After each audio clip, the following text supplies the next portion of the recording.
अहाना लेकर आई वकील। घर के मालिक का नाम सुनते ही अर्जुन के होश उड़ गए। जी हाँ दोस्तों, बड़े घर की छोटी बहू में कहानी ने अब एक नया मोड़ ले लिया है। जब छोटी बहू अहाना ठाकुर हवेली की दहलीज से बाहर निकली थी तो उसके कदम मंजिल की ओर थे, लेकिन उसके दिल में एक तूफान चल रहा था।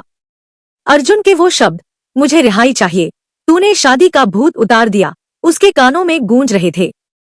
ये शब्द उसके आत्मसम्मान को छलनी कर गए थे। जिस घर को जोड़ने के लिए अहाना ने अपनी पहचान तक दांव पर लगा दी थी, उसी घर ने उसे सिर्फ बहू कहकर पराया बना दिया। अहाना ने कभी नहीं सोचा था कि उसका प्रेम और त्याग उसे इतना अपमानित महसूस करवाएगा। अब उसके आंसू सूख चुके थे, लेकिन उसकी आंखों में एक नया संकल्प चमक रहा था। उसे लगा कि वह बस एक कठपुतली बनकर रह गई थी, जिसे सब अपनी मर्जी से नचाते रहे और जब मन भर गया तो फेंक दिया गया। कुछ दिनों तक वह भटकती रही, लेकिन उसका मन उसे कमजोर होने नहीं दे रहा था।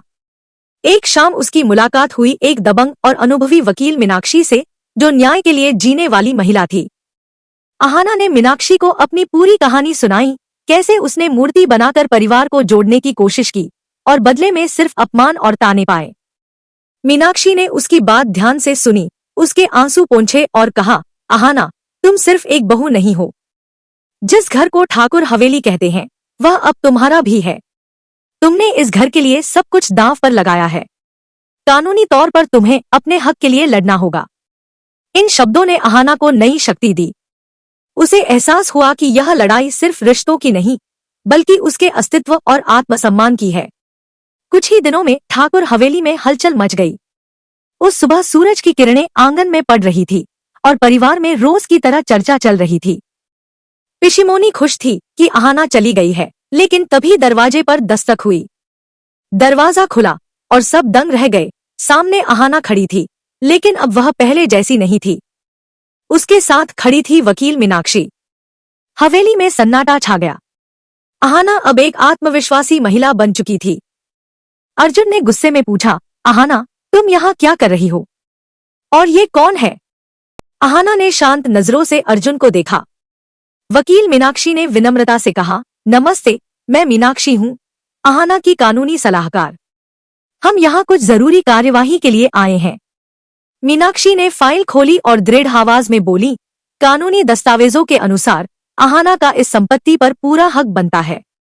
उसने इस घर के लिए अपनी प्रतिष्ठा, पूंजी और गहने तक गिरवी रखे हैं, इसलिए ठाकुर हवेली अब अहाना की भी है। यह सुनते ही अर्जुन के पैरों तले जमीन खिसक गई। जिस अहाना को उसने डेस्परेट कहकर निकाल दिया था, वही अब घर की मालकिन बन चुकी थी।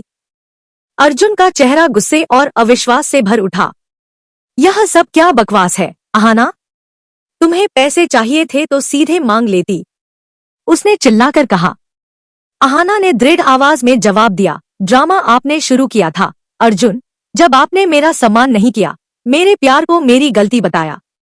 अब मैं सिर्फ बहू नहीं, अपने हक की हकदार हूँ। उसने आगे कहा, मैंने यह घर नहीं तोड़ा था, आपने तोड़ा था जब आपने मेरे त्याग को नीचा दिखाया।